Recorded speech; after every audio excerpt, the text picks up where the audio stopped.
Aujourd'hui, 24 février 2026, marque 4 ans depuis le début de l'invasion russe lancée à l'aube du 24 février 2022. Cette date est devenue un point de repère pour mesurer l'ampleur d'un conflit qui a transformé l'Europe et brisé des vies et redessiné des équilibres géopolitiques. L'offensive de 2022, présentée par Moscou comme une opération spéciale, n'a pas abouti aux objectifs initiaux et s'est muée en une guerre d'usure prolongée avec un front largement figé et des combats intenses sur plusieurs secteurs. Après 4 ans, le bilan humain et matériel reste lourd et incertain. Des milliers de morts et de blessés, des villes détruites, des infrastructures civiles et industrielles gravement endommagées. Les estimations varient selon les sources, mais l'ampleur des pertes est unanimement qualifiée de colossale, et de part et d'autre. 4 ans après cette invasion, les gains territoriaux nets sont limités pour la Russie par rapport aux ambitions initiales, mais le conflit reste sans issue militaire claire et coûteux pour les deux camps. Les lignes de front sont souvent statiques, ponctuées d'offensives locales et d'attaques de longue portée.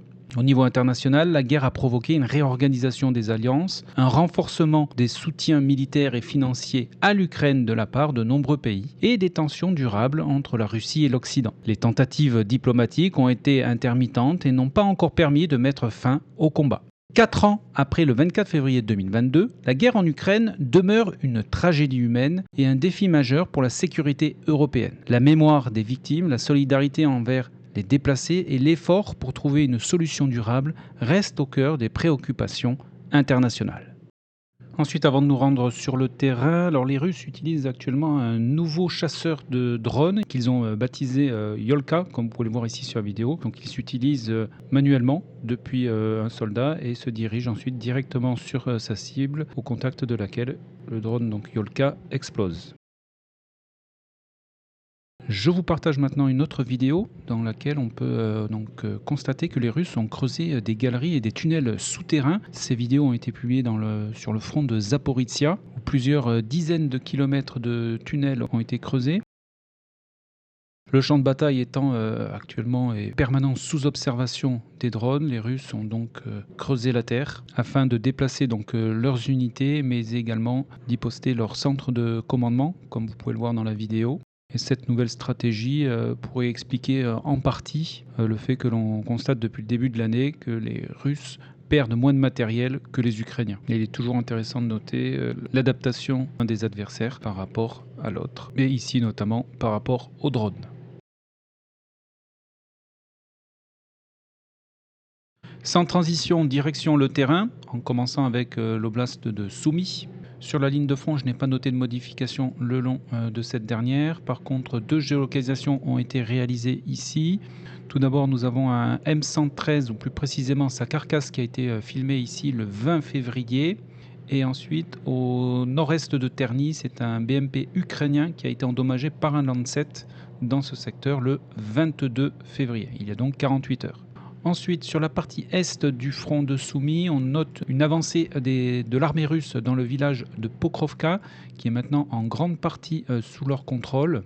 Attaque qui a eu lieu hier dans la journée.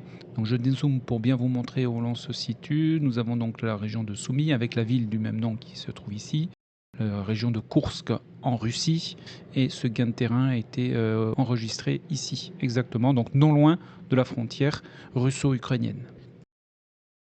Direction le front de Kharkov, où une position ukrainienne a été bombardée dans le village de Prilipka, qui est ce village ici.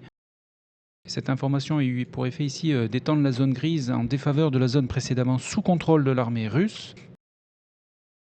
Donc je dézoome pour bien vous montrer. On se situe au sud-ouest de Vovchansk, donc extension de la zone grise ici en défaveur de l'armée russe. Mais pas d'autres informations. Sur le front nord de Louhansk, rien à signaler. Par contre, dans la ville de Kupiansk, de nouvelles géolocalisations ont été réalisées, notamment ici une position ukrainienne qui a été bombardée au sud de Olubivka, dans ce bâtiment exactement qui a été bombardé par l'armée russe, ce qui sous-entend ici que le secteur est disputé et n'est plus sous contrôle de l'armée russe. Donc j'ai opéré ici une césure entre la zone sous contrôle des Russes dans ce secteur et la ville même de Kupiansk ici, où dans le centre-ville, l'infanterie ukrainienne a été ici attaquée par des drones kamikazes le 21 février dans ce quartier d'immeubles de grande hauteur. Et à proximité, ce sont 3 soldats russes qui se sont rendus ici aux fantassins ukrainiens dans ce même quartier ici, juste un petit peu plus au sud. Donc avec ces dernières géolocalisations, on peut affirmer que à présent des soldats russes sont isolés ici dans le centre de Kupiansk. Ensuite, sur la partie est de Kupiansk, une position russe a été bombardée au sud-ouest de Kucherivka le 20 février, exactement. Et enfin, on note une présence de 3 soldats russes qui se sont infiltrés sur le sud de Kupiansk-Vuzlovi.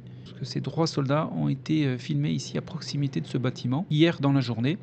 Donc les infiltrations de l'infanterie russe continuent au sud-est de Kupiansk. On continue le long de cette ligne de front jusque dans le sud, dans le secteur de Liman, où on note une présence de l'armée russe dans le sud-est de la ville. Une de leurs positions ici a été bombardée hier dans la journée. Et mis à part cette information, pas d'autres modifications. Sur le front de Siversk, à l'ouest de Riznivka, c'est une position russe qui a été bombardée dans ce secteur, ce qui a eu pour effet ici d'étendre la zone grise en défaveur de la zone précédemment sous contrôle de l'armée ukrainienne.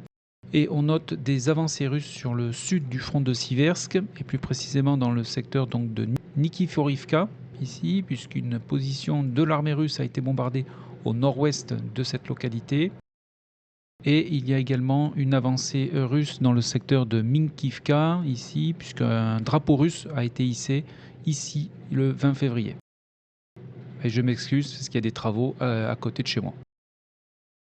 On continue, nous arrivons sur le front de Konstantinivka, léger gain ici au profit des Russes au nord-est de Klebianbik. Sur la ville même de Konstantinivka, au nord-ouest, un canon automoteur de conception polonaise. Un Krab a été détruit ici le 22 février par un drone kamikaze. Et 2 jours plus tard, non loin de là, c'est un Spartan qui a également été détruit par un drone kamikaze.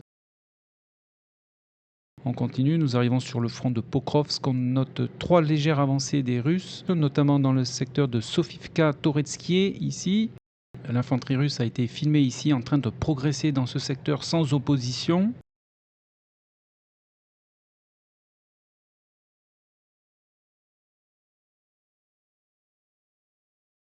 On note également une sécurisation du terrain dans le secteur de Zatichok, ainsi qu'au nord-ouest de Pokrovsk.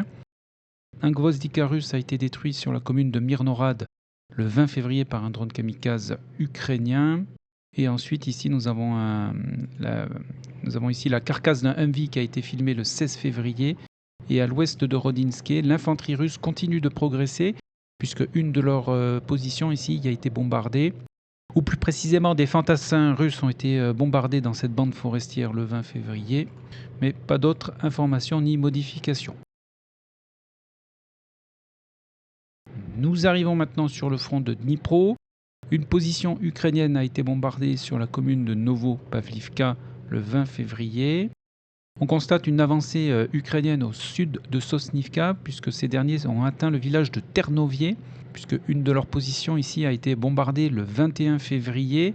Donc extension de la zone grise ici en défaveur de la zone précédemment sous contrôle de l'armée russe. Et rappelez-vous ici, les Ukrainiens avaient lancé une attaque. Il reste des poches de soldats russes dans cette zone qui avait été sécurisée par l'armée ukrainienne. Et ici, le 19 février, ce sont 2 soldats russes qui se sont rendus fantassins ukrainiens dans le village de Orestopil.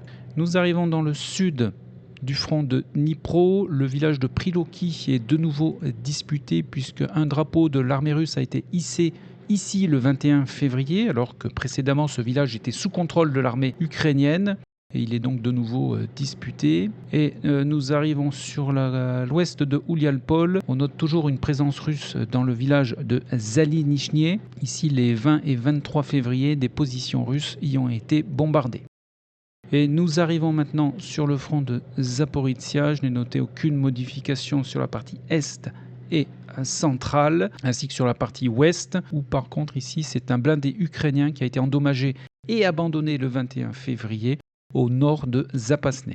Donc je dézoome pour bien vous montrer la situation sur le front de Zaporizhia où je n'ai pas noté de modification. Et pour terminer sur ce front donc de Zaporizhia, les drones ukrainiens ont détruit, alors tout d'abord le 21 février, ici c'est un Tornado S donc qui a été détruit par un FP2. alors qu'il se trouvait sur cet axe, ici exactement, et ensuite un petit peu plus à l'est de ce front de Zaporizhia, c'est un Tor M2 qui a également été détruit par un drone ukrainien, ici à l'est du village de Topolinier.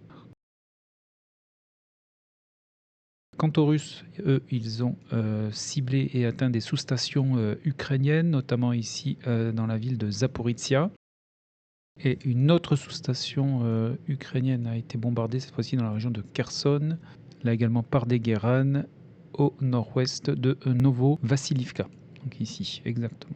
Et nous allons terminer avec la Crimée où les FP2 ukrainiens ont atteint ici un dépôt pétrolier en ciblant cette tête cuve exactement, qui a explosé donc le 19 février à l'impact du drone. Donc voilà pour les informations essentielles au 24 février 2026. Nous entrons maintenant dans la 5e année de la guerre en Ukraine. Peu d'évolution sur la ligne de front ces 3 derniers jours.